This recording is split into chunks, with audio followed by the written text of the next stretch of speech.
আরেকটা জিনিস এখনকার পোলাপান যেটা খুবই ফেস করে, এই এক জিনিস নিয়ে টেনশন, মোবাইলের নিয়ন্ত্রিত ব্যবহার। আমার কিছু কথা আছে এখানে।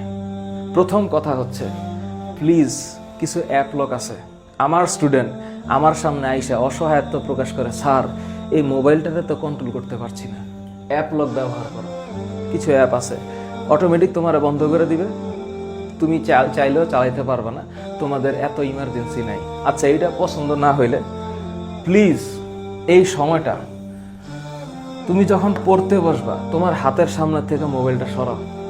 যেভাবে ইচ্ছে সেভাবে রাখো, ঘরের যেখানে রাখো রাখো, তোমার টেবিল চেয়ারের মধ্যে আশেপাশে যেন মোবাইল না থাকে।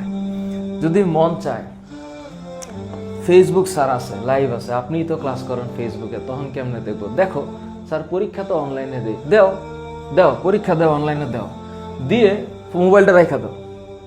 এরপরে এই যে রেখে যে দিবা তুমি, এইখানে কিন্তু কম্প্রোমাইজ করো না, একটু দেখি অন্য জায়গায় কি আছে।